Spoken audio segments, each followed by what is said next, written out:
전매수님, 한 주간 댓글 달아주신 모든 분들 감사드리고, 또 한 주간 동안 댓글 달아주신 분들 중에 몇 개 또 골라서 함께 나누어 보도록 하겠습니다. 성부와 성자와 성령의 이름으로 아멘. 네, 댓글 뭐를 선택해서 이렇게 읽어 드려야 되나 항상 이렇게 기준을 세우려고 하는데, 제가 줏대가 없어서 어떨 때는 그냥 이거, 어떨 때는 저거. 그래서 어떤 기준이나 어떤 그런 게 없다고 해서 화내지 마시고 그냥 그때그때 제가 땡기는 거, 필요한 거 혹은 그렇게 나눠드리는 거니까 이해해 주시기 바랍니다. 문도나님, 오늘 말씀 이해가 됩니다. 그러나 저는 내일이 아니라 당장 오늘이 걱정됩니다. 그것은 해결되지 않은 내일이 바로 오늘이 되는 거니까요. 그러니까 내일 걱정은 내일이 하게 하라, 그 말씀에 관한 것 같아요. 그렇죠? 저는 자영업에 완전히 망해서 당장 해결이 되지 않는데 하느님의 섭리만 먼저 생각하라는 말이 좀처럼 와닿지 않습니다. 돈만 따르려는 것이 아니고 현실은 돈 없이는 아무것도 못합니다. 당장 주일 미사에 가도 봉헌금이 필요한 걸 어쩌라는 거죠? 이 말은 충분함에도 더 가지려는 욕심만 부리는 사람들에게 해당되는 말인 것 같아요. 요즘 현실로는 내일 걱정은 내일로 맡기려 하고 편하게 있을 수가 없어요. 신부님, 답 주세요. 답답해요.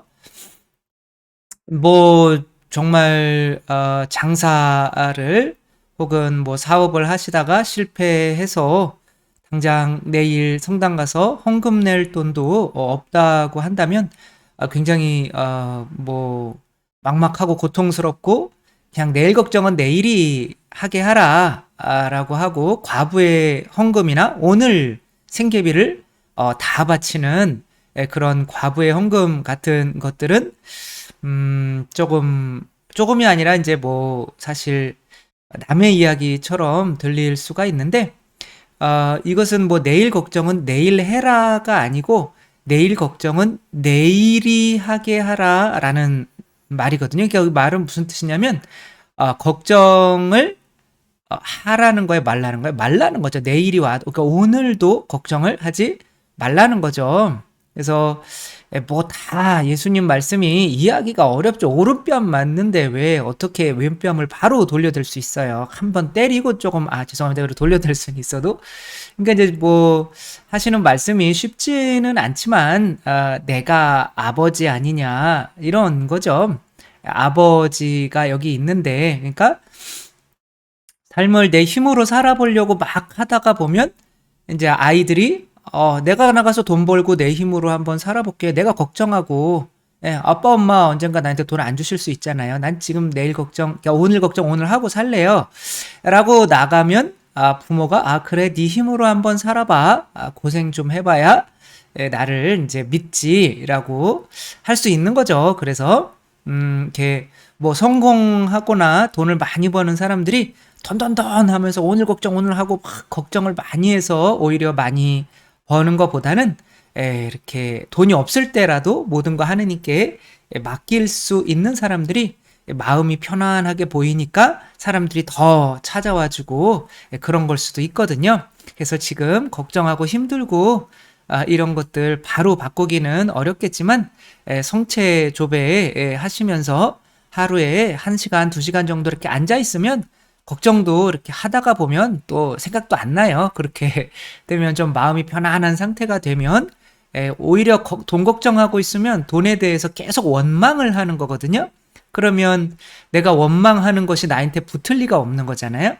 그러니까 오히려 돈에 대해서 지금 없지만 그래도 숨 쉬고 있고 걸어 다닐 수 있고 그래도 오늘 먹을 밥이 있고 그러니까 뭐 옷이 있고 잠잘 자리가 있다면 오히려 이제 그런 것들에 대해서 감사를 더 하게 되면 더 지금 없는 것들이 충만해질 수가 있는 거니까, 그러니까 뭐 우리 마음만 바꾸는 거잖아요. 우리가 지금 걱정한다고 해서 더 뭐 일이 잘 되고 장사가 잘 되고 그런 것도 아니잖아요. 그쵸? 그러니까 어차피 걱정해도 안 되니까 나한테 맡겨라 그런 뜻이니까 뭐 그냥 지금 감사할 수 있는 거, 뭐 자녀가 있다면 자녀, 안 다쳤다면 자녀가 건강한 거, 또 내가 잠잘 집이 있는 거, 오늘 먹을 밥이 있는 거, 또 걸어 다닐 거, 숨 쉴 숨이 있고, 내가 큰 중병에 안 걸렸고, 뭐 이런 것들, 감사할 수 있는 것들로부터 감사하게 된다면 하느님께서 또 내일 더 채워주시고, 모레 더 채워주시고 하는 그런 섭리를 느낄 수가 있으니까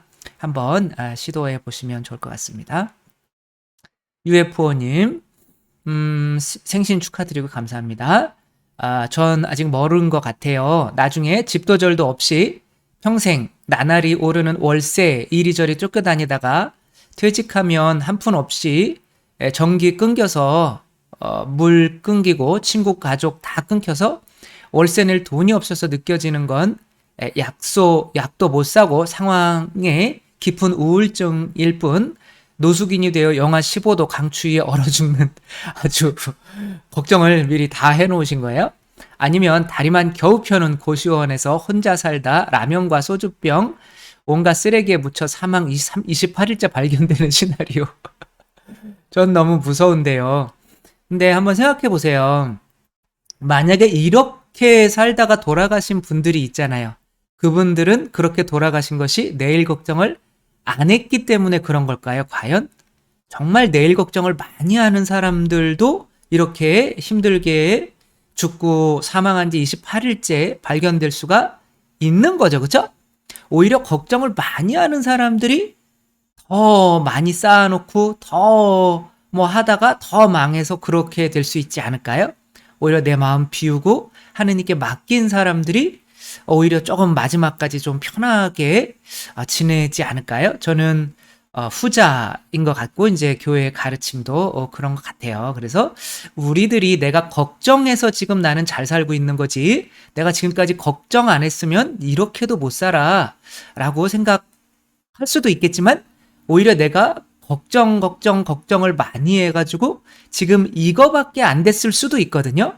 그래서 가진 자는 더 가지게 되고 가지지 못한 자는 가진 것마저 빼앗기게 될 거다라는 말이 있잖아요. 그러니까 내가 지금 이미 많이 가졌다라고 생각하면 더 가지게 되는 거잖아요. 그래서 오히려 내 힘으로 내 걱정으로 한번 살아보지 마시고 뭐 어떻게 되든 하느님께서 알아서 해주시겠지라고 하면 오히려 그런 차분한 마음 속에 하느님께서 더 많은 사업의 아이템이나 뭐 이런 것들을 알려주실 수가 있겠죠. 그래서 파도가 막 그 호수가 출렁출렁 너무 출렁출렁거리면 하늘이 비치지 않고 하늘의 뜻을 알 수가 없는 거죠. 마음이 오히려 이렇게 힘들고 어려운 상황에서도 차분해졌을 때 앞으로 내일 어떻게 해야 되는지 아이디어가 딱 떠오를 수도 있고 한 거니까 이런 생각들을 탁 좀 바꿔보면 좋지 않을까 싶은 거죠. 어메이징 그레이스님, 내 안에 있는 빛이 어둠이면 그 어둠이 얼마나 짙겠느냐. 제 마음에 이 말씀이 두렵고도 기쁘게 와닿습니다. 그러니까 내 안에 있는 빛이라고 하는 거는 내가 추구하는 거, 그러니까 내가 추구하는 게 돈이다 라고 한다면 그 돈이라는 게 나의 빛인데 사실은 돈은 어둠인 거죠. 그러니까 나 또한 어두워진다는 거죠. 얼마 전 일인데요. 한동안 캄캄한 밤처럼 느껴지던 시간이 있었습니다. 정말 힘들고 고독한 시간이었는데요. 기도, 말씀, 성사 안에 머무는데도 알 수 없는 그 어둠과 시간이 더 지속되는 느낌이었어요. 기도하는데도 어두웠다는 거죠. 너무나 갑갑하고 길이 보이지 않아서 그럴수록 더욱 기도 안에서 머무르려고 노력했습니다. 그러던 어느 순간 어둠이 더 깊어질수록 차츰차츰 빛이 보이더니 점점 더 뚜렷해지는 것을 느낄 수가 있었습니다. 뭐라 설명하기는 힘든데 희한하더라고요.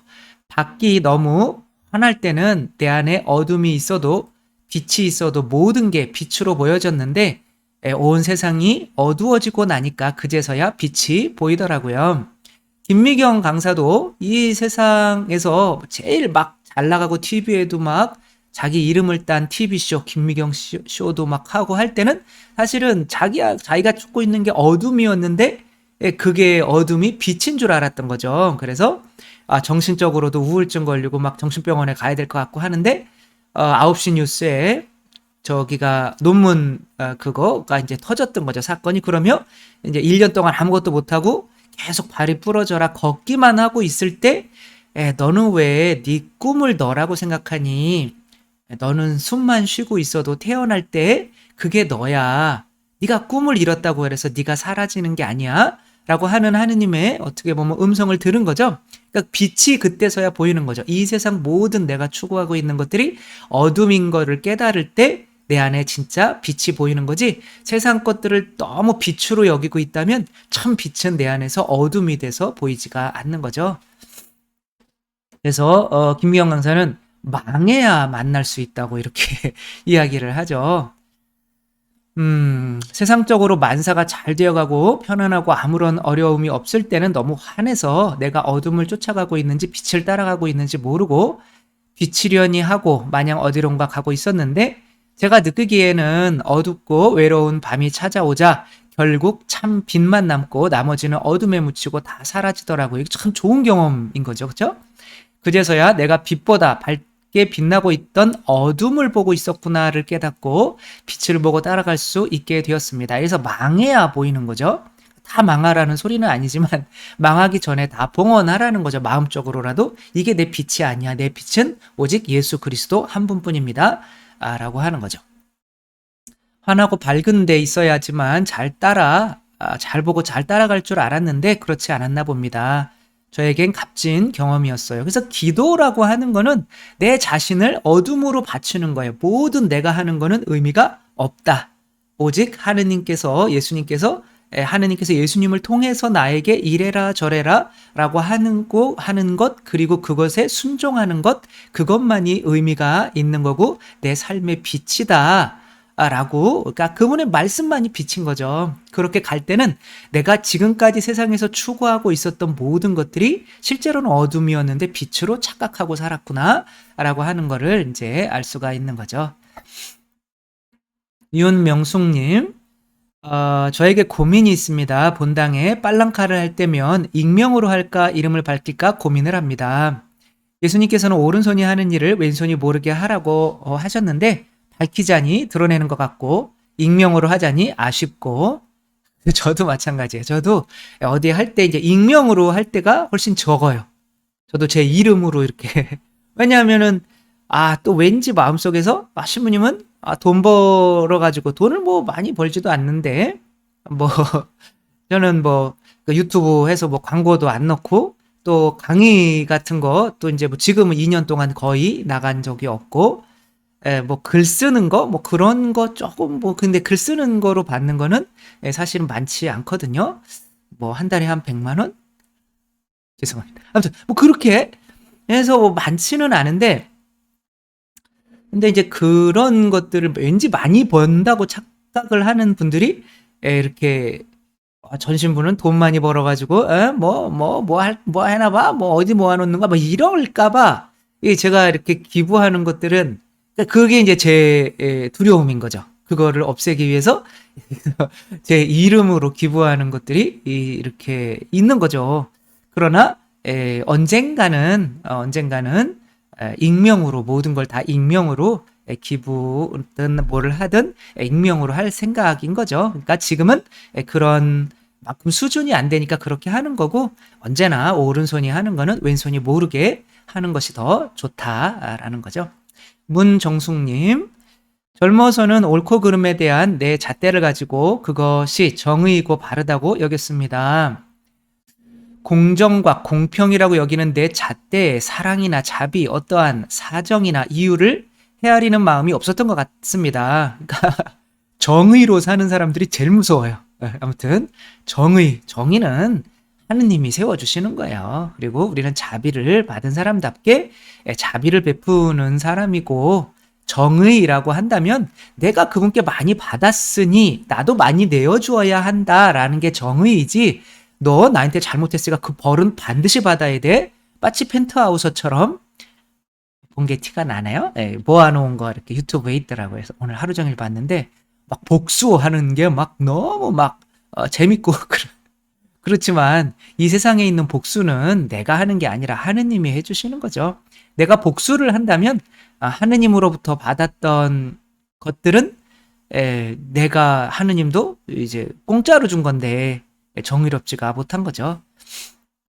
현실에서는 어디까지가 정의인지, 죽기까지 용서하는 게 정의인 거예요. 노아의 방주 때 노아가 이제 술 좀 드시고 빨개 벗고 이제 좀 쉬고 계셨잖아요. 근데 노아의 아들 함이 들어오더니 아버지 빨개 벗고 술 먹고 진짜 완전 대박 그러며 사람들한테 이야기를 형제들한테 하니까 다른 형제들은 등 돌려서 와서 자기들 겉옷을 아버지에게 이렇게 덮어드리는 거죠. 근데 아버지는 다 알고 있어요. 근데 이제 누가 정의로운 거예요? 잘못했으면 그것에 대해서 이야기를 할 줄 아는 함이 정의로운 건가요? 아니면 뒤로 와서 자기들은 술 먹고 그런 적은 없지만 그래도 겉옷을 덮어드리는 나머지 두 아들 야펫과 셈과 야펫이 더 정의로운 건가요? 당연히 셈과 야펫이 더 정의로운 거죠. 왜? 노아가 아니었으면 그 아들들은 다 죽었거든요. 그러니까 끝까지 용서해 주는 게, 우리는 하느님으로부터 용서받았기 때문에 끝까지 용서해 주고 하는 것이 정의로운 거죠. 얼마 전 딸과 대화를 하던 중에 올바른 가치를 위해 어떻게 사는 게 옳은가 나누었습니다. 정의와 옳은 일을 위해 비판하고 판단하는 딸에게 모든 것에 앞서 사랑과 자비가 우선해야 한다고 얘기했지만 이해하지 못하는 것 같았습니다. 네, 모전, 여전. 그러니까 그 전에 또 그렇게 살아오셨으니까 그런 모습이 딸에게 있는 거고, 또 언젠가는 따님도 또 하느님의 자비를 느끼면 그렇게 자비를 베푸는 게 더 이렇게 정의로운 것인가를 깨닫게 되겠죠. 한진웅님, 어제 오늘 연이어 교리 해설을 들으면서 그동안 저는 우리 천주교 교리를 합리적으로 받아왔던 건 아닌지 또다시 반성하게 되네요. 이번 사순 시기가 제가 군고구마 신부님이 아닌 구마 사제의 도움이 필요한 상황에 처했더라고요. 미사도 중단된 상황에서 구마 사제가 필요했었나 봐요. 절실했던 중에 그냥 마귀가 들렸다는 것이 아니라 그러니까 내 안에 있는 악을 좀 쫓아내줘야 되는 시기였다, 그런 뜻이겠죠.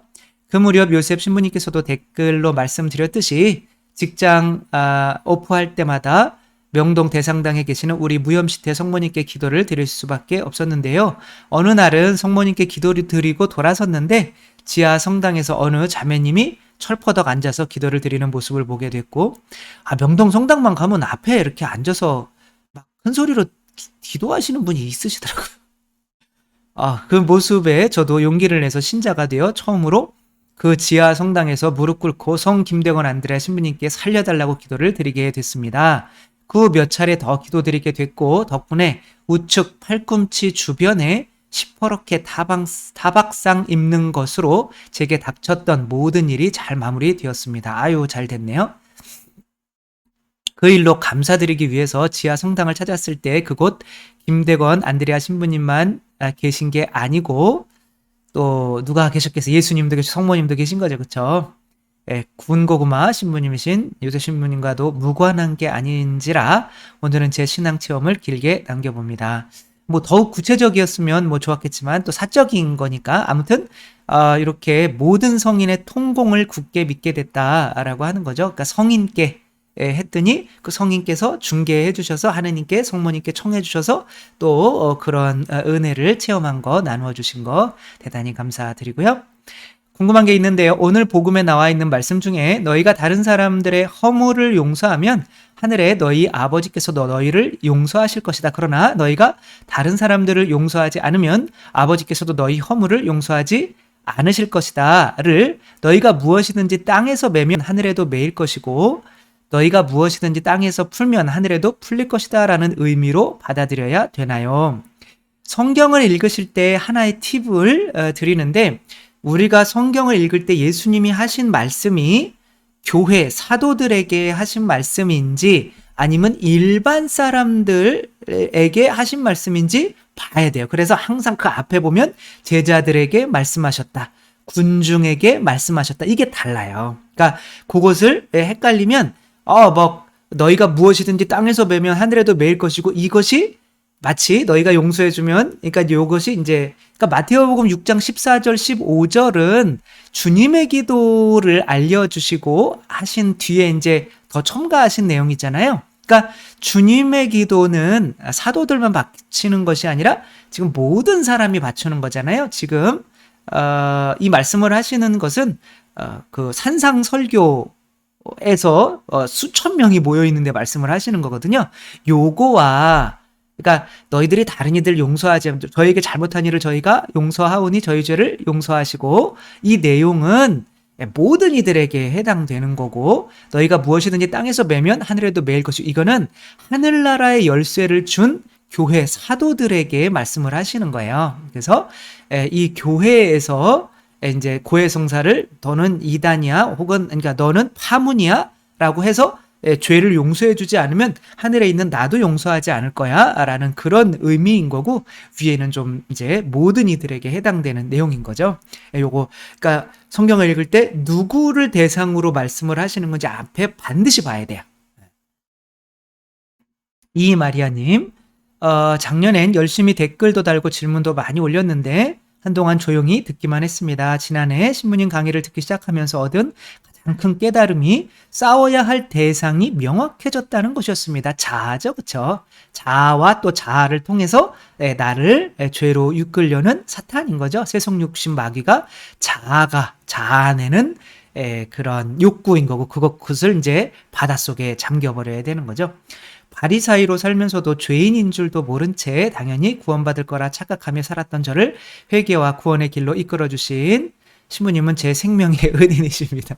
뭐 제가 그런 건 아니고, 혹시 도움이 되셨다면, 말로만은 도움을 못 받아요. 자매님께서 또 이것을 보실 수 있는, 그리고 꾸준히 보신 의지가 있으셨기 때문이고, 또 성령께서 자매님 안에서 저를 통해서 말씀하시는 예수님의 말씀이 또 이해가 되고 삶으로 변화될 수 있도록 성령님께서 도와주셨기 때문이지, 뭐 제가 생명의 은혜는 아니죠.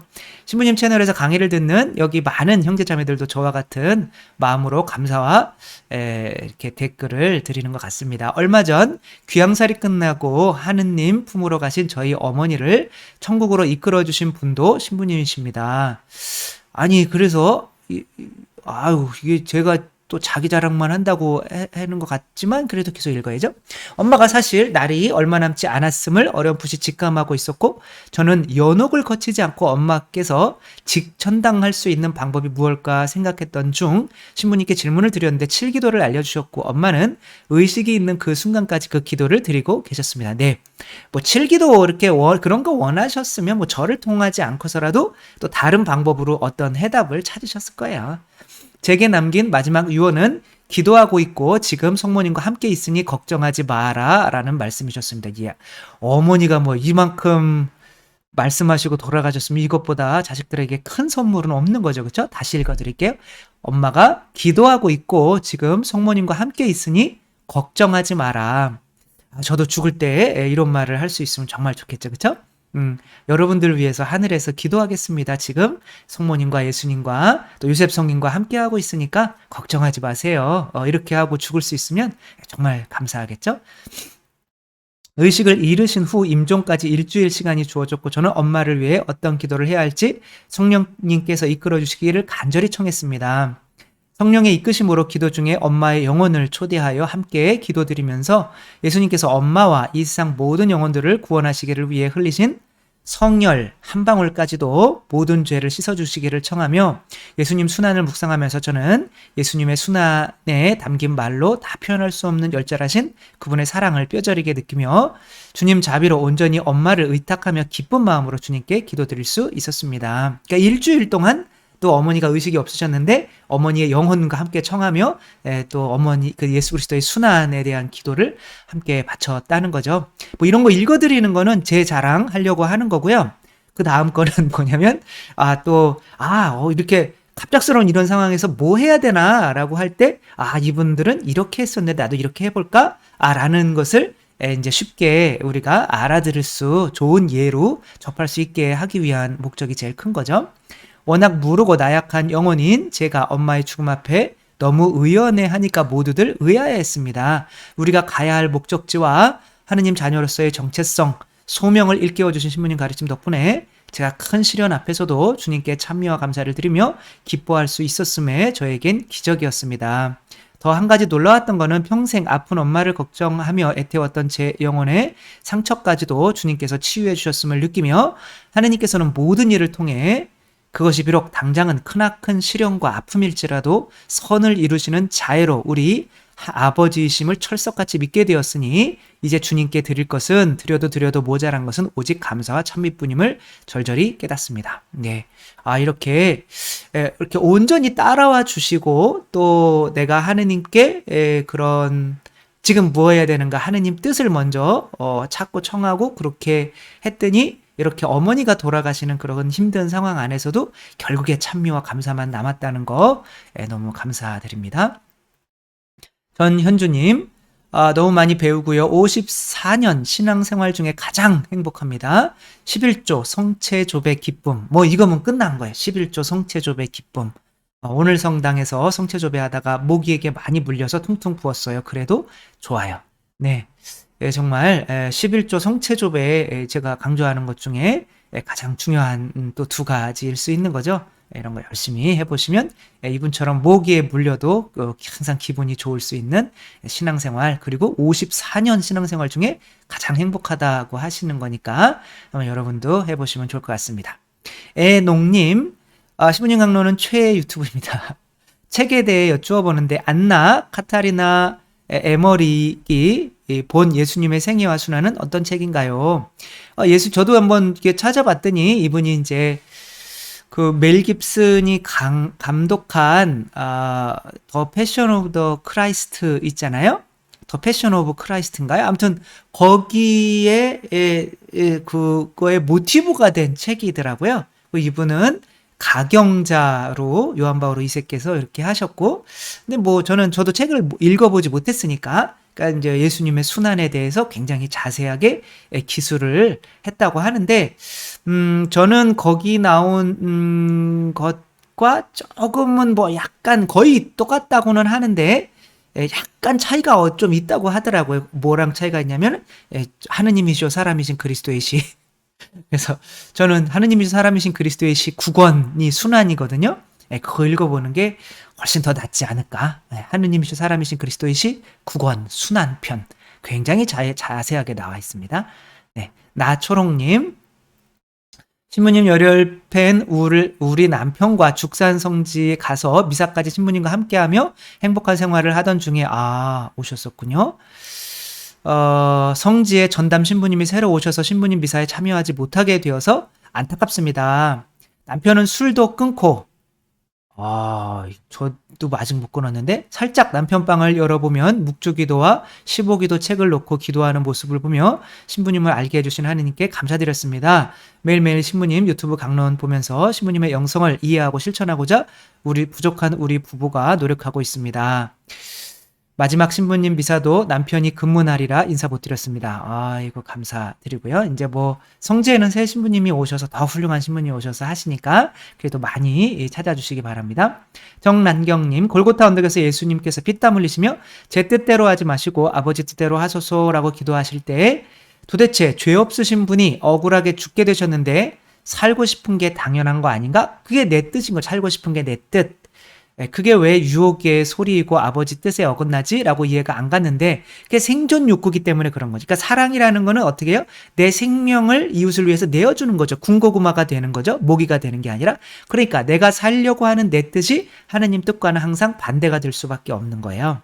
그래서 은빛 여정 창세기 33쪽에 보면 인간의 본능적 욕구를 선택하는 것이 죄라고 나와 있어서 훌륭하네요. 그때 이해가 갔던 기억이 납니다. 제가 살고자 하는 욕구가 하느님 뜻보다 더 커지는 것이 유혹의 소리이고 그것이 우리가 싸워야 할 적임을 깨닫게 해주셔서 감사합니다. 저도 감사합니다. 이델사님, 늘 신부님의 강론 들으며 살고 있습니다. 그러다 보니 무척이나 어려운 과제들 해서 내던져진 삼구방멸, 사랑하기 등등을 주님께 봉헌하며 도우심에 의탁하고 있습니다. 여전히 보잘것없는 모습이지만 그래도 마음만은 당당합니다. 왜냐하면 주님이 해주실 테니까요. 아멘. 그런데요, 4인 모임이 있는데 죽상성지를 가고 싶다는 의견이 나왔습니다. 6월 26일에 토요일 일정인데 혹시 미사 봉헌할 수 있을까 문의드립니다. 예, 말씀드렸듯이 저는 이제 죽산 성지 이미 이제 저기 새로운 신부님이 오셔서 새로운 신부님이 하시고 저는 뭐 개인적으로는 영성관에서 혼자 미사를 이제 드려요, 대부분은. 근데 이제 6월 26일이면 뭐 저가 또 보니까 일정이 또 있더라고요. 아, 그래서 혹시 이제 다음에 만나면 전화번호를 알려드릴 테니까 이렇게 전화해서 약속 잡고 오시면 이제 뭐 영성관에서 같이 이렇게 미사도 봉헌할 수가 있을 텐데, 이제 영성관도 이제 조금 있으면은 이제 가을쯤 되면은 조금씩 가능한 한에서 교육이나 이런 거를 다시 재개하려고 생각을 하고 있기 때문에 또 그런 것도 사실은 또 쉽지는 않겠죠. 그래서 뭐 주님의 섭리에 맡기는 수밖에 없을 것 같고요. 네. 김정수님, 미사예물 드릴 때 지향에 대해서 말씀하셨는데요. 그럼 어떤 지향을 가지고 미사예물을 드려야 할까요? 그러니까 저가 반대하는 거는 미사 예물을 드릴 때 미사 지향이라고 하는 거야.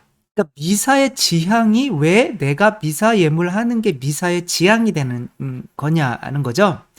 그러니까 미사 지향은 내가 말씀의 전례 때, 그 다음에 봉헌 때는 내 자신을 봉헌하고, 그쵸? 내가 죽고, 그 다음에 성체를 통해서 예수님을 받아들여서 그리스도가 내 주인이 되시는 거, 이게 미사 지향이에요. 더 이상의 미사 지향은 없어요. 그리고 그리스도처럼 내가 살려고 파견받는 거, 복음을 전하십시오. 이게 미사의 끝인 거예요. 지향인 거예요. 그러니까 내가 죽고 그리스도가 돼서 내가 복음을 전하도록 파견받는 게 이게 미사의 지향이에요. 더 이상은 미사의 지향이 있으면 안 돼요. 근데 미사의 지향이 만약에 뭐 우리의 대학 붙여달라는 거, 혹은 뭐 우리의 뭐 직장에 취직하게 달라는 거, 그게 그렇게 미사의 지향이 되면 이 미사가 뭐가 되는 거예요? 성황당, 무당집이 되는 거예요. 비나이다가 되는 거죠. 그러면 미사 예물을 하지 말라는 거냐? 미사 예물이라는 게 뭐 저는 개인적으로 좀 없었으면 좋겠지만 지금 뭐 하고 있는 거니까 없어지는 건 아니고, 그러니까 그거를 하되 미사 지향이라고 안 불렀으면 좋겠다라고 하는 거죠.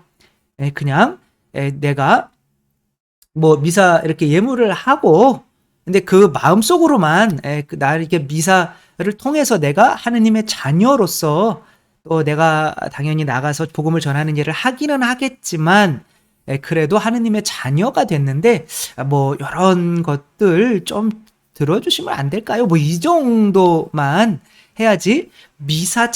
내가 미사 예물을 낸 것이, 그래서 신부님, 저희 신부님은 미사 지향을 안 읽어줘요 라고 하는데, 아니 도대체 미사 지향, 내가 그렇게 봉헌하는 게 미사 지향이 된다면 이거는 크게 잘못 나가고 있는 거죠. 어떻게 보면 그거는 내가 봉투에 써서 내는 거는 미사 지향이라고 하는 거는 조금 없어져야 되지 않을까 싶은 거죠. 그래도 시원하진 않죠, 그쵸? 왜냐하면 또 이것도 얘기를 하는데 또 민감한 부분이잖아요, 그쵸? 우리 가톨릭 교회에서 다 미사 예물이라는 거를 하고 있는데 거기에 또 어떠한 지향을 쓰고 있잖아요. 그러니까 이제 그런 지향은 그냥 내가 쓰고, 제가 죽산 성지에 있을 때도 그랬어요. 뭐 시간이 없다는 핑계로 그냥 몇 개 되는 건 읽어드렸지만 거의 대부분은 읽어드리지 않아요. 그리고 제가 보지도 않아요. 그냥 내신 분들이 그냥 알아서 처음에 미사 시작하기 전에 그냥 나는 그냥 미사 드리는데 요런 것도 바랍니다. 조금. 그러고 이제 미사 때는 말씀의 전례, 내가 나 죽어야 되는구나. 그래서 봉헌할 때는 내가 뭐 이제 내 자신을 봉헌되어야 되는구나. 내가 빵과 포도주로 봉헌됐으면 내가 성령으로 성모님께서 예수님을 잉태하신 것처럼 나도 큰 성체가 되는구나. 그럼 뭐 해야 되지? 예수님이 세상을 구원하러 오신 것처럼 나도 세상을 구원하러 나가야 되는구나. 이게 전부인 거예요. 이게 미사 지향이. 그러니까 미사 지향이라는 말만이라도 좀 안 썼으면 이라고 하는 거죠.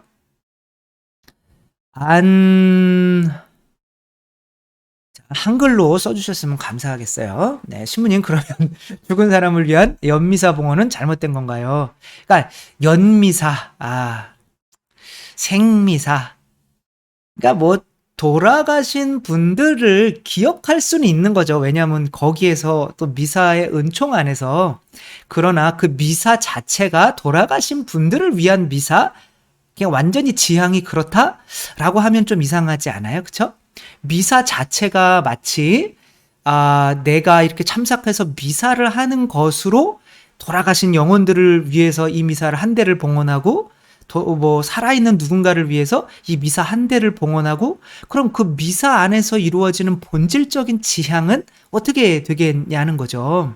그래서 그냥 뭐 연미사, 뭐 생미사 뭐 이런 거는 알겠는데, 그냥 그렇게 하기는 하는데, 우리가 그것 자체가 미사 지향이다. 미사의 지향이고 목적이다. 라고 하는 생각은 조금 빼버리고, 그럼 뭐가 미사 지향이냐라고 할 땐 내가 죽고 그리스도가 되는 거, 그래서 세상을 구원하러 파견되는 거, 이게 미사 지향이다 라고 하는 것 정도로 이렇게 했으면 좋지 않을까 싶습니다. 태연님, 네, 안녕하세요. 신부님, 오랜만에 다시 댓글을 남기게 되었습니다. 성령 체험을 했지만 다시 큰 죄악에 빠졌다는 댓글이, 그때. 그러니까 한 번 체험하는 거로 사람이 바뀌지 않아요. 그러니까 애기가, 딱 깨닫는 순간이 있을 거 아니에요. 이 양반이 내 부모구나. 그런다고 바로 두 발로 걷습니까? 그런 적은 없잖아요. 그죠? 2,000번, 3,000번 넘어져야 돼요. 근데 29살 된 남자 청년인데 제 마음에는 아직도 어린아이가 살고 있는 것 같습니다. 어머니는 누나를 보러 다른 지역으로 가시고 아버지는 술을 드시러 가셨는데요. 오랜만에 아버지가 새벽 1시가 되어서도 안 들어오시길래 아버지 또 노래방에 가서 아가씨들 불러서 노는 건가. 너무 솔직한 거 아니에요? 예전에 그런 적이 계셔서 어머니께 바로 미안하다고 하신 적이 있었습니다. 스스로 말씀하셨습니다. 그럼 엄청 착한 아버지예요, 진짜. 그 술집에 아가씨들 나오는데 가가지고 이렇게 해서 엄마한테 그 정도 이야기할 정도면은 엄청 착한 분이에요, 제가 볼 때는. 일반적으로는 얘기 안 해요. 근데 그리고 또 자매님 나오는데 가서 술을 마셨다고 해서 다 2차, 3차 가는 건 아니거든요. 그걸 신부님이 어떻게 하냐? 그건 비밀로 할게요. 아버지가 도착하셨을 때 술이 엄청 취했고 노래방 가신 흔적은 없었습니다. 정말 속으로 온갖 욕이 나오고, 아니 왜 심판은 하느님이 하시는 거잖아요. 엄마에게 전화하여 이런 아버지랑 어떻게 살았느냐 따지고 따지도 물었지만 지금 아드님 조금 자제하시고요. 그렇죠? 어머니는 아버지가 믿을 만한 분이라고 합니다. 존재하는 아버지에 대한 보살핌과 보호가 부족한 삶을 살았다고 여겨집니다. 그러다 보니 제 자존감이 밑바닥을 깁니다. 항상 주눅들거나 아니면 지나치게 제 주장을 고집하는 상태로 나아갑니다. 하느님께 나아가려고 할 때 이러한 의심을 어떻게 해야 할까요? 아버지에 대한 믿음이 없는데 아버지를 어떻게 사랑해야 할까요? 그러니까 아버지를 사랑하기 위해서 지금 뭐 굳이 이렇게 노력하는 것보다는 지금 일단은 신앙 안으로 왔으니까 예수님을 더 사랑하려고 노력하세요. 예수님을 더 사랑하려고 노력하다 보면 이만큼이나 사랑하셨구나 나를. 그렇게 되면 아버지도 자연적으로 사랑할 수 있게 돼요. 그러니까 뭐 지금은 아버지가 자동적으로 판단이 되시는 상황이잖아요. 그런 안에서 뱀 이렇게 보고 이 뱀 사랑해야 되는데 용서해야 되는데, 내가 지금 뱀으로밖에 보이지 않는 존재잖아요. 지금 수준이. 그쵸? 그러니까 수준 이야기하니까 죄송하긴 한데, 그러니까 내가 이 뱀도 사랑할 수 있는 수준이 되면, 높아지면 이제 뱀도 사랑할 수 있게 되니까. 아버지가 뱀이라는 건 아니니까 너무 극단적인 이야기를 들어서 죄송한데, 그러니까 그렇게 내 수준을, 예수 그리스도를 더 많이 사랑하면서 살아가기 위해서 하느님이시오 사람이신 그리스도의 시 읽으세요. 그러면 거기에 읽으면서 예수님이 나를 얼마나 많이 사랑하셨는가, 그것을 깨닫기 위한 어떤 목적으로 읽으시다가 보면 예수님을 더 사랑하게 돼 있어요. 제가 해보니까 그렇게 되더라고요. 그렇게 되면 어느 순간인가는 내가 그런 아버지도 사랑하는 사람으로, 존재로 변화되어 있다는 것을 알게 될 거예요. 그래서 일단은 예수님을 더 사랑하시려고 노력하시라는 거. 근데 사랑해야 되는데 알려고 하지가 않아. 하느님의 사람이신 그리스도의 시도 안 읽고, 혹은 성경 묵상도 안 하고, 혹은 이렇게 안 하면서 한다, 그런 거는 진짜는 사랑하고 싶지는 않은 거죠. 그러니까 더 많이 그분을 알려고 노력했으면 좋겠습니다. 김현경님, 오래전부터 원수까지 사랑하라는 말을 머릿속에서도 마음속에서도 가능하지 못할 거라고 생각했는데 최근 하느님을 제 마음에 모시게 된 이후로는 그동안 미워했던 사람을 봐도 화가 나지 않고 오히려 예수님을 모르는 그분들을 보며 안타까운 마음에 그분들을 위하여 기도하게 되었습니다. 네. 이렇게 보듯이 아까 누구예요? 태연님인가? 위에 지금 김현경님을 보듯이 사랑은 내 힘으로 되는 게 아니에요. 내가 예수님과 더 가까워지고 본성이 예수님의 모습으로 더 많이 변화되면 그만큼 하느님의 사랑으로 사랑할 수 있게 되는 거니까 이분처럼 이렇게 나아가시는 거죠. 그동안 지옥 같던 제 마음에 기쁨과 평화가 넘치고 너무나도 행복한 날을 지내고 있습니다. 주변 사람들도 제 얼굴에 빛이 난다고 얘기를 해주실 정도니까요. 얼마 전에 고해성사 때 하느님께서 저의 모든 죄를 용서해 주신 이후로 저에게 많은 변화가 일어났습니다. 하느님께서 그동안 저를 얼마나 사랑해 주시고 기다려 주시고 용서해 주셨는지 그 넘치는 사랑에 저도 다른 이들을 사랑할 수 있고 용서할 수 있어서 너무나도 감사드립니다. 어떻게 이렇게 순서가 딱 맞게 배열됐는지 모르겠네요. 장광민님, 우와, 정말 말소리에 글이 올라오네요. 신부님 얼굴이 가려지네요. 조작을 잘못하셔서 그래요. 그러니까 그 밑에 그거는 제가 안 넣어도 자동적으로 그거를 이제 풀리게 설정이 돼 있으면 자동적으로 풀려서 제 말이 이게 타이프 치는 것처럼 글자가 나갈 거예요, 밑으로. 그거는 제가 뭔가를 넣어서 그런 것이 아니라 조작상 문제가 있는 거니까 그 점세개 위에 있거든요. 그거 누르면 이제 자막을 제거할 수도 있고 자막을 쓸 수도 있어요. 이제 그거를 자막 없음으로 하시면 됩니다. 김정숙님, 오늘 강론 말씀이 참으로 와닿는 것 같습니다. 맞지요? 우리는 다 악인이었습니다. 그걸 잊은 채 다 나 잘났다고 지금 내가 조금 괜찮아졌다고 이런 생각을 하는 순간 마귀는 바로 교만으로 이끌어 가겠지요. 신부님 언제나 저희에게 영적 양식을 먹여주시려 불철주야 애쓰시는 모습이 고스란히 담겨 있습니다. 뭐 그 정도로 애쓰지나 않고요. 양들이 잘 듣고 따라하기를 정말 기도하겠습니다. 그러니까 너무 많은 분들이 이렇게 변화가 되고 이렇게 따라와 주시고 또 하는 게 저는 뭐 너무 기쁜 거죠. 저도 신앙생활 한 중에 지금이 제일 기쁜 것 같아요. 왜? 지금이 제일 많은 분들이 변화하시니까. 저도 매번 들을 때마다 신부님 덕분에 영적으로 성경을 알게 되고 뜻을 알게 되니 성경을 누가 재미없다고 했는지 모르겠습니다. 그러니까 이제 상징을 이제 이해하게 되면 구원의 어떤 원리를 이해하게 되면 성경 내용이 다 그거로 보여요. 그러면 성경이 너무 재밌어져요. 저는 새벽 5시부터 성경을 읽기 시작하여 아침 8시까지 출근 시간까지 읽는데 4시간 읽으시는 거죠. 5, 6, 7, 8, 3시간이네요. 아무튼 신부님 덕분에 영적으로 성경을 접하게 되니 하느님의 섭리와 성령의 역사하심이 저절로 고개가 숙여집니다. 신부님 앞으로도 저희가 기도 열심히 해드릴 테니 힘 드시더라도 포기하지 마시고 영적인 갈증을 풀어주시면 참으로 고맙겠습니다. 네, 이렇게 변화되어 주시는 이야기들을 해주시면 저는 포기할 수가 없죠. 어떻게 이런 분들이 계신데 열매가 맺어지는데 포기할 수가 있겠어요, 그렇죠? 스타클로우님, 예수님께 의탁을 했어야 했는데 심리 상담사를 찾아갔던 적이 있어요. 화를 내라고. 그러니까 심리 상담사를 찾아가지 말라는 건 아니에요. 그러나 그분들이 예수님과 상관없이 우리가 노력해서 무언가가 될 수 있다고 이야기할 때는 그분들을 끊으라는 거예요. 왜냐하면 심리학이 원래는 무신론에서 나온 거예요. 인간의 힘으로 무언가를 할 수 있다는 거. 그러나 우리는 뭐예요? 너희는 나 없이 아무것도 못한다라고 하는 거잖아요. 그렇죠? 그러니까 결국에는 예수님을 통해서 무언가를 하도록 이끌어주는 어떤 그런 것이 있다면 가도 되지만 여러분 힘으로 뭐 하면 여기서 벗어날 수 있어요. 그러면 예수님이 어떻게 보면 쓸모가 없어지는 거잖아요. 우리가 이런 기쁨이나 이런 걸 얻기 위해서 우리는 성령이 아니면 예수님이 아니면 아무것도 할 수 없다는 거. 화를 내라는 코칭을 계속 하는데 그분이 그랬다는 거죠. 자꾸 반복해서 듣다 보니 화를 내야 풀릴 일인데 화를 내지 않아 그동안 계속 힘든 일이 겹쳐온 것이 건가 싶어서 화를 참을 수도 있었는데 제어기를 풀고 화를 낸 적이 있어요. 근데 한번 화내버리면 관계도 이렇게, 그러니까 끌어오르서 화를 참는 거나 화를 내는 거나 몸에 안 좋은 건 똑같대요.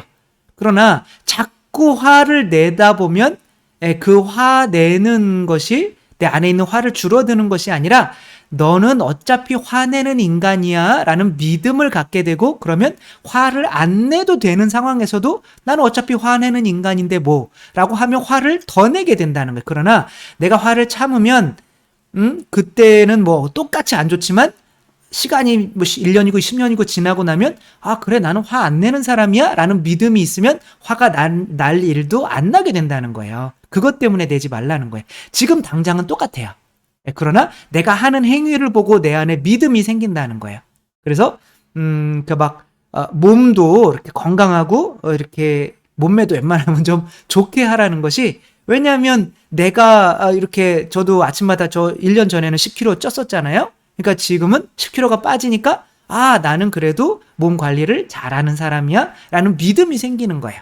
그렇게 내가 한 것으로 내 몸을 보며 이제 그렇게 하는 것처럼, 아무튼 그렇다. 내가 표현하는 것이 나중에 믿음이 되니까 그렇기 때문에 화를 내지 말라는 거지, 실제로는 똑같아요. 이렇게 화 내는 거나 그걸 참는 거나 안 좋은 건 똑같아요. 어차피 화 난 거니까. 그러나 그 표현하거나 표하지 않는 것이 장기적으로 볼 때는 훨씬 안 하는 게 낫다, 그런 내용인 거죠. 한번 낸 화는 좀처럼 수그러들지 않거니와 심리 상담사도 처음에 했던 말과는 달리 왜 화를 냈느냐고 다그치고 이상한 심리 상담사네요. 이래저래 우스운 처지가 되었습니다. 심리 상담의 특수한 부작용을 매일 미사와 성체조배를 드리며 혼자 격하게 이겨내는 가운데 예수님의 사랑을 청하는 법을 성령의 이끄심으로 배우게 되었고, 제 자신이 예수님 사랑으로 가득히 채워지면 여간에서는 화가 올라오지 않는다는 사실을 알았습니다. 네, 그건 거죠. 물론 힘들어지기 전에 제가 좀처럼 화가 나지 않던 이유 또한 내 자신이 잘나서가 아니라 예수님의 선물이었음을 역으로 깨달았던 기억이 있습니다. 네, 나는 죽었습니다. 나는 그리스도입니다. 이거 많이 하세요. 나는 죽었습니다. 그러니까 나는 죽었다고 믿게 되면 죽은 사람이 뭔 화가 나냐고. 그러니까 감정이라고 하는 거는 믿음의 정체성 다음에 나오는 거야. 그렇기 때문에 내 믿음을 나는 이미 죽은 인간, 나는 그리스도로 만들어버리면, 그거 완전히 믿어버리면 감정에서 화가 안 올라와요. 그러니까 무슨 내용인지 아시겠죠? 그죠? 내 정체성, 나는 누구인가, 그게 믿음이잖아요. 그죠? 내가 그 믿음이 믿는 대로 감정이 나오는 거예요. 그러니까 나는 쓰레기야 라고 내가 부모로부터 사랑을 못 받았다면 나는 그냥 기본적으로 기분이 나쁜 거야. 기본적으로 화가 나 있는 거야. 그렇기 때문에 믿음을 바꿔야 돼요. 화가 안 나려면. 김마리아님, 신부님 강론 말씀드리니 제가 체험한 것을 나누고 싶어서 글을 올립니다. 제가 직장을 다니면서 제 나름대로 말씀에 목말라 본당 수녀님께서 렉시오 디비나 모임을 한다고 하셔서 저도 가입하고 열심히 말씀을 읽고 묵상했습니다. 그런데 세 번째 모임에서 그날 말씀이 나병 환자를 고치는 것이었습니다. 그런데 제가 묵상을 하는데 제 얼굴에 너울을 뒤집어 쓰고 예수님 발밑에 무릎을 꿇고 엎드려 있었습니다. 너울이라고 하는 게 이제 아마 뭐 그런 나병 환자들이 이렇게 감고 다니는 어떤 이런 거를 표현하신 것 같아요. 그날 묵상 시간이 짧아서 더 오래 하지 못하고 묵상한 것을 나누고 끝냈지만 저도 영적으로 나병 환자라는 것을 깨달을 수 있었습니다. 감사합니다. 그러니까 성경 읽으면서, 그러니까 일단은 이제 우리 자신이 예수님 앞에서 우리도 똑같은 죄인이다라는 그런 믿음이 있으면 이런 걸 읽으면서 더 구체적으로 나도 이 사람과 똑같은 처지구나라고 하면서 그게 내 안에 명확히 새겨지게 되는 거죠. 그게 성경 묵상인 거죠. 안젤라 해바라기님, 남편이랑 성지순례에 다니다가 코로나로 인해 멈추고 있었는데 남편이 성지순례 다녀오자 해서 죽상성지 다녀왔습니다. 신부님을 뵐 수 있을 것을 기대하러 갔는데 미리네 성삼위 신부님께서 뒷전하셨습니다. 덕분에 강론 시간 성모님에 대해서 제대로 알게 되어 좋았습니다. 네, 그때 제가 또 꾸르실료 또 어떤 중요한 일이 있어서 제가 맡고 있는 게 또 더 어떻게 보면 이 우선순위잖아요. 그렇죠? 그러니까 그날 혹시 저를 보러 올 분들도 제가 마지막이니까 많았겠다 생각은 했지만 우선순위로는 이제 제가 꾸르실료와 함께 이제 해서 마음적으로는 굉장히 죄송한 마음이 있었죠. 그런데 또 성모님에 대해서 많이 알게 되어서 좋았다 뭐 이런 식으로 또 좋게 받아들여 주시니까 저는 대단히 감사한 거죠. 미사 끝나고 말씀 사탕을 주셨는데 제가 뽑은 말씀 사탕은 이사야서 말씀이고, 내가 너와 함께 있으니 두려워하지 마라. 내가 해 뜨는 곳에서 너희 후손들을 데려오고 해 지는 곳에서 너를 모아오리라. 많이 감사했습니다. 가까운 곳에서 점심을 먹고 원홍성지를 들렸는데 성전에 앉아 있으려니 마음 깊은 곳에서 평화가 흘러나오는 느낌이 들었습니다. 주님께서 함께 하심을 느끼는 좋은 시간이었습니다. 네, 정말 성지순례 잘 하셨습니다. 김대건 신부님을 유해 앞에 앉으니 작은 배에서 거친 파도를 만났을 때 바다의 별 성모님의 도움을 청하며 주님의 도우심으로 거친 바다를 건널 수 있음을 기억하게 되었습니다. 돌아오면서 토끼풀 안에서 네이클로버도 많이 찾아서 기뻤습니다. 많은 선물을 받은 하루였습니다. 정말 성지순례 모범적으로 한 것 같아서 읽어드렸습니다. 김샤인님, 와, 신부님 정말 총명하십니다. 그 어린 나이에 그런 생각을 하시다니. 제 좌우명은 주님은 나의 빛, 그래서 샤인인가 봐요. 그죠? 주님은 나의 빛입니다. 제가 매우 어두운 존재라는 얘기죠. 그러니까 내가 어둠이고 그분이 빛이라는 것만 알으면 이제 끝난 거예요. 백미카엘님, 10년 전에 세례 후에 11조의 은혜에 대한 강의 CD를 듣고 감동받아 지금까지 11조를 하고 있습니다. 늘 드렸던 것보다 더 받고 있습니다. 늘 기쁘게 봉헌할 수 있도록 주님께서 돌봐주셔서 너무 감사합니다. 혹시 아직도 못하시는 분들 있으면 용기 내라고 이렇게 읽어드렸습니다. 정은수님, 천미예수님, 교육학에서는 질할 총량의 법칙이라는 이론이 있어요. 기분 나빠하지 마시고 저는 써진 대로 읽은 거예요. 그래서 단어가 좀 그런데 실제 이 단어를 씁니다. 뭐 제가 듣자마자 뭔지는 알았어요. 그쵸? 예. 알코올 총량의 법칙도 있어요. 술을 다 먹어버리면 나이 들면 몸이 안 좋아서 못 마신다는 거죠. 그래서 저는 3잔씩 조금 해서 죽기 전까지 이렇게 3잔 먹고 죽으려고 이렇게 화가 한 번에 그래서 화를 참으면 참는 양만큼 어느 순간에 다 표출한다고. 화가 한 번에 터지면 자신과 이웃에 더 위험할 수도 있다. 그래서 적당히 화를 내라는 건데요. 미지근한 신앙생활을 할 때는 수긍을 했지만 지금은 신부님 말씀처럼 그리스도인인 우리는 사랑으로 참아내고 봉헌할 수 있을 것 같습니다. 죽다든지 겸임하시느라 고생하셨습니다. 감사합니다. 그러니까 화를 이제 보통 사람들 같으면 또 뭐 지랄 총량의 법칙, 여러분들이 화를 막 계속 내면, 근데 그날은 그렇게 화를 막 너무 막 내버리면 그날은 이제 다른 사람에게 한번 상처 주고 끝나겠지만 그게 또 올라와요. 분명히 또 올라옵니다. 그래서 지랄 총량의 법칙은 그날만 그날만 화내는 것으로 맞아요. 그게 맞기는 하지만 장기적으로 보면 또 채워지고 해서 점점 더 크게 화를 내지 않으면 그때의 그 맛을 못 느껴요. 그러니까 점점 더 큰 죄로 나아가는 거예요. 그러나 내가 화를 안 내고, 그래, 나는 예수님이니까 나는 화 안 내는 사람이야 라는 믿음으로 자꾸 가다 보면 그 그릇이 점점 작아져서 다음에는 뭐 이 정도만 하면 끝나는 사람이 된다는 거예요. 그래서 장기적으로 볼 때는 안 내는 게 좋고, 안 내는 이유는 믿음 때문이라는 거예요. 나는 그리스도이기 때문에. 그리스도가 왜 화를 내? 라고 하며 점점 내 자신을 그런 식으로 믿어가는 것으로 이제 화를 내는 것을 줄일 수가 있다라고 하는 거죠. 네, 그냥 뭐 저 같은 경우는 뭐 좀처럼 화를 내요. 네. 그렇지만 이제 안 내는 방향으로 가다가 보면 이제 안 나게 된다. 그런 거죠. 네, 그렇게 또 한 주 또 행복하게 사시고, 저는 요번 주는 약간 좀 너무 좀 피곤하다 뭐 그런 느낌이 들어서 좀 쉬는 한 주로 삼으려고 이렇게 하고 있고, 여름에는 조금 쉬면서, 물론 뭐 그래서 약간 제가 뭐 매일 미사야 뭐 매일 강론이야 올리겠지만 다른 것들은 조금 더 띄엄띄엄 올라올 수 있다라는 거 조금 이렇게 이해해 주시고, 여름 끝나면 다시 한번 또 열심히 나아가고, 혹은 또 뭐 앞으로는 어떻게 될지 모르는 거죠. 그러나 매일 강론은 항상 묵상해서 올리도록 하겠다는 거 약속드리며, 아니야, 약속드린 건 아니고 혹시 저 어떻게 될지 모르죠 뭐. 아니, 약속드려요. 아니, 모르겠어요. 아무튼, 한 주가 행복하시고, 예, 또 다음 주에 뵙도록 하겠습니다. 주님께서 여러분과 함께 전능하신 천주, 성부와 성자와 성령께서는 여기 모인 모든 이에게 축복을 내리시어 길이 머물게 하소서.